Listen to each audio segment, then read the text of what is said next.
வருமான வரி சோதனைக்குள்ளான பிஎஸ்கே கட்டுமான நிறுவனம் 112 கோடி ரூபாயை கணக்கில் காட்டவில்லை என தகவல் வெளியாகியுள்ளது. தொடர்பான கூடுதல் விவரங்களை நமது இணை ஆசிரியர் மகாலிங்கத்திடம் கேட்கலாம். மகாலிங்கம், தேர்தல் அறிவிப்பு வந்த நாள் முதல் வருமான வரித்துறையின் சோதனைங்கிறது வேகம் எடுத்திருக்கு.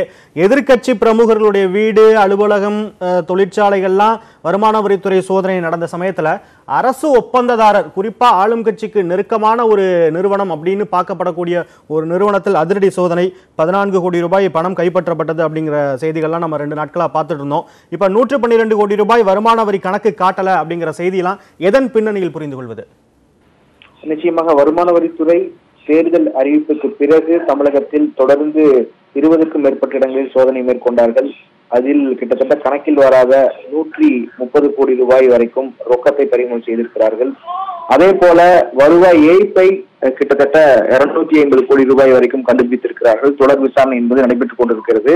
தற்பொழுது நாமக்கல்லை தலைமையிடமாக கொண்டு செயல்பட்டு வரும் பிஎஸ்கே கட்டுமான நிறுவனத்திற்கு சம்பந்தப்பட்ட இடங்களில் சோதனை என்பது கடந்த 3 நாட்களாக நடைபெற்றது. சோதனை இறுதியில் 14.18 கோடி ரூபாய் ரொக்கம், கணக்கில் வராத ரொக்கம் பறிமுதல் செய்யப்பட்டிருப்பதாக வருமான வரித்துறை தரப்பில் கூறப்பட்டிருக்கிறது. அதே போல தற்பொழுது மிக முக்கியமான இன்னொரு தகவல், 112 கோடி ரூபாய் கணக்கில் காட்டாத வருவாயை, அதாவது வருவாய் அவர்களுக்கு இருக்கிறது, ஆனால் அதற்கு கணக்கு காட்டவில்லை, வரி செலுத்தவில்லை என்ற குற்றச்சாட்டின் அடிப்படையில் அதற்கான ஆதாரங்கள் சிக்கின. அதை குறித்து வருமான வரித்துறை அதிகாரிகள் தொடர்ந்து விசாரணை மேற்கொண்டார்கள். அதற்கு பிறகு அந்த நிறுவனம் 112 கோடி ரூபாய் மறைக்கப்பட்ட வருமானத்திற்கு வரி செலுத்துவதாக ஒப்புக்கொண்டிருக்கிறது என்கிறது வருமான வரித்துறை. தொடர் விசாரணை என்பது நடைபெற்றுக் கொண்டிருக்கிறது. தற்காலிகமாக இந்த சோதனையில் ஒரு முடிவு என்பது எட்டப்பட்டிருக்கிறது. அடுத்த கட்டமாக சம்பந்தப்பட்ட பிஎஸ்கே நிறுவனத்தினுடைய குழும இயக்குநர் கூடிய பெரியசாமி மற்றும் அவரது மகன்களுக்கு சம்மன் அனுப்பி விசாரணை செய்யவும் வருமான வரித்துறை அதிகாரிகள் திட்டமிட்டிருக்கிறார்கள்.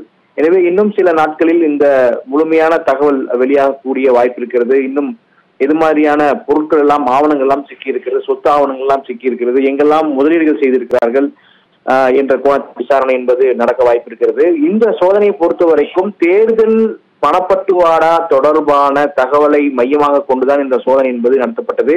சென்னையில் இருக்கக்கூடிய பிஎஸ்கே கட்டுமான நிறுவன அலுவலகத்தில் இருந்து சுமார் 13 கோடி ரூபாய் கணக்கில் வராத ரொக்கம் பறிமுதல் செய்யப்பட்டது.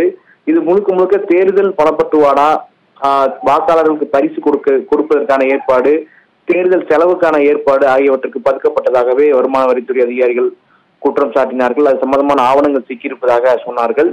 எனவே இது தேர்தலை ஒட்டி நடத்தப்படக்கூடிய ஒரு சோதனை. அந்த சோதனையில் மறைக்கப்பட்ட வருவாயும் தற்பொழுது கூடுதலாக கண்டுபிடிக்கப்பட்டிருக்கிறது. பிஎஸ்கே கட்டுமான நிறுவனம் 112 கோடி ரூபாயை கணக்கில் காட்டாத தொகையாக வைத்திருக்கிறது. வருவாய் இருக்கிறது, ஆனால் அந்த வருவாய்க்கான கணக்கு என்பது காட்டப்படவில்லை. ஏற்கனவே 14 கோடி ரூபாய் என்பது வருமான வரித்துறையினரால் பறிமுதலும் செய்யப்பட்டிருக்கிறது. விவரங்களை பகிர்ந்து கொண்டமைக்கு நன்றி மகாலிங்கம்.